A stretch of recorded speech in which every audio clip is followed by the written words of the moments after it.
दत्त काका सानेंचं कामकाज कशा पद्धतीने होतं? एक नंबर. एक नंबर होतं. काकांची वलय चांगली होती, कामकाज चांगलं होतं. एकच नंबर. काकासारखं काम चिखली गावात अजिबात कोणी काहीच नाही बरोबर. केलेलंच नाही.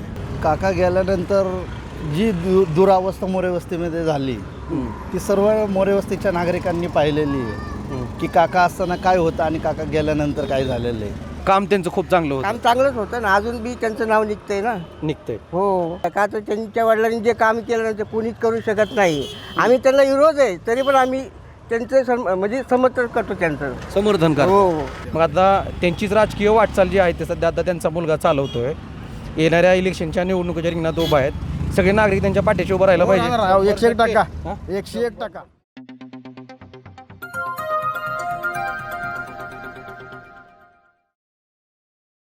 प्रभाग क्रमांक 1 मध्ये आपण रिक्षा चालक आहेत, वर्षानुवर्ष या ठिकाणी व्यवसाय करतायत. त्यांनी देखील स्वर्गीय दत्तकाका साने यांना जवळून पाहिलं, त्यांची कामकाजं जवळून पाहिली आहेत तुम्ही.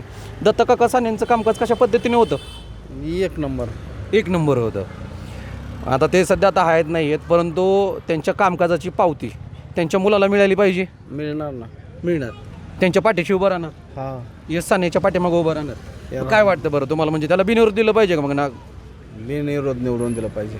बिनविरोध निवडून दिलं पाहिजे, म्हणजे काकांना तीच भावपूर्ण श्रद्धांजली. हं? काय वाटतं तुम्हाला? काय नाही, एकदम मग चांगलं होईल बघा. ते बेगर ह्याचं जर निवडून त्यांना तर चांगलं होईल त्यांचं बघा. चांगलं होईल. हां, दिलंच पाहिजे निवडून. बिनविरोध दिलं पाहिजे. बिनविरोध दिलंच पाहिजे. खरं आहे. काकांची वलय चांगली होती, कामकाज चांगलं होतं. एकच नंबर. काकासारखं काम चिखली गावात अजिबात कोणी काहीच नाही केलेलंच नाही. काकांनी आपल्या जीवाची पर्वा न करता कोविड काळात त्यांनी नागरिकांची मदत करत असताना त्यांना कोरोनाची लागण झाली आणि त्याच्यातच काका दुर्दैवाने देवाघरी गेले. मग आता त्यांचीच राजकीय वाटचाल जी आहे ते सध्या आता त्यांचा मुलगा चालवतोय. येणाऱ्या इलेक्शनच्या निवडणुकीच्या रिंगणात उभा आहेत. सगळे नागरिक त्यांच्या पाठीशी उभं राहायला पाहिजे. 101%. 101%. 101%. हा, निवडून येणार. 101% येणार. निवडूनच येणार. तुम्हाला काय वाटतं? तुम्ही तरुण आहे, तुम्ही सध्या रिक्षा चालवताय. काय वाटतं तुम्हाला? काकांच्या पावलावरती पाऊल टाकून त्यांचा मुलगा सध्या आता राजकीय ह्याच्यामध्ये पाऊल टाकता येते.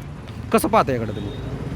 काका गेल्यानंतर जी दुरावस्था मोरेवस्तीमध्ये झाली ती सर्व मोरेवस्तीच्या नागरिकांनी पाहिलेली आहे की काका असताना काय होतं आणि काका गेल्यानंतर काय झालेलं आहे. त्याच्यामुळं यशला उभं राहणार. यशच्या पाठीमागं उभं राहणार. हो, मग बिनविरोध दिलं पाहिजे त्याला. बिनविरोध तर 100% व्हावं असं आमची इच्छा आहे. बरोबर. पण प्रत्येक पक्षाचं वेगवेगळं मत असल्यामुळं त्याचा काही काकाच्या पावलावर पाऊल टाकतो तो माणूस पोरग.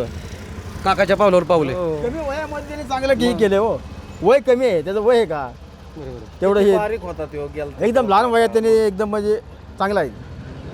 करणार चांगलंच करणार. निवडून जरी आला ना तो विकास करणार म्हणजे करणारच वाटत. काकांच्या पावलावर पाऊल टाकणार. हो, लय वाट टाकणार. तुम्हाला काय वाटतं, म्हणजे सध्या प्रभागातलं राजकीय वातावरण किती जरी तापलं तरी यशच्या पाठीमागं सगळी जनता राहणार. खाऊन उभं राहणार. हं? बरोबर. जसे काका नागरिकांच्या मदतीला धावून येत होते तसे यश येतो. आणि तुम्ही सध्या काकांनी जे काही कामकाज केले त्याचीच वलय ठेवत सध्या यशच्या पाठीमागे उभा राहतात. पाठीमागं उभं राहणार. काकाचे जे दरवाजे असायचे ना नागरिकांसाठी, रातना दिवस उघडे असायचे. कधी पण या, समस्या कधीही सोडण्यासाठी तत्पर असायचे. सोडायला तत्पर उभा असायचे. वलय काकाची चांगली होती. प्रभागात सगळे प्रश्न सोडत होते काका. सगळे प्रश्न कुठं नडत नव्हतं. त्याच्यामुळे काकांच्या पाठीमागं जसे उभा राहत होते ठामपणे तसे यशच्या पाठीमागं उभा राहणार. हा, ठामपणे उभा राहणार. हो, त्यांचं पाहिलं आहे. पण आम्ही काय विरोध पार्टीचे आहेत, पण तरी आम्हाला त्यांचं काम आवडलं. त्यावेळेसचा काळ वेगळा होता, आताचा काळ वेगळा आहे. पण काम त्यांचं खूप चांगलं होतं. काम चांगलंच होतं ना, अजून बी त्यांचं नाव निघतंय ना. निघतंय. हो. म्हणजे सध्या आता त्यांचा मुलगा राजकीय वाटचाल पुढे चालवतोय. कसं पाहता त्याकडे तुम्ही? नाही, आमचं सगळ्यांचं म्हणणं आहे त्याला निवडून द्यायलाच पाहिजे. निवडून द्यायलाच पाहिजे. बाकीचं काही जरी झालं तरी एक त्याला निवडून दिलं पाहिजे. आमचं आहे का तर त्यांच्या वडिलांनी जे काम केलं ना ते कोणीच करू शकत नाही. आम्ही त्यांना विरोध आहे, तरी पण आम्ही त्यांचं म्हणजे समर्थन करतो त्यांचं. समर्थन करा. हो. आम्ही म्हणजे मी एक पक्षाचा कार्यकर्ता आहे. बहुजन समाज पार्टीचा मी कार्यकर्ता आहे. तरी पण आम्हाला वाटतं की ज्यावेळेस ते होते ना तर त्यावेळेस हा रस्ता म्हणा या मोरेवस्तीमध्ये भांडणाचं नाव होत नव्हतं. पण आताचा काळ इतका बेकार आहे ना. काकांची वलय होती त्यावेळेस.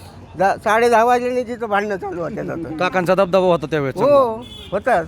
बरोबर आहे. राजकीय दृष्ट्या आता यश उभा आमचं राहतंय. म्हणणं तर याला निवडून दिलं पाहिजे. निवडून द्यायलाच पाहिजे आणि लोकांनी ते करायला पाहिजे. करायलाच हो, पाहिजे, करायला त्याला निवडून दिलंच पाहिजे. पाहिजे. तुम्ही सुद्धा समर्थन देता. हो, आम्ही बी देऊ ना, आम्ही त्यांनाच पाठिंबा देणार आहे.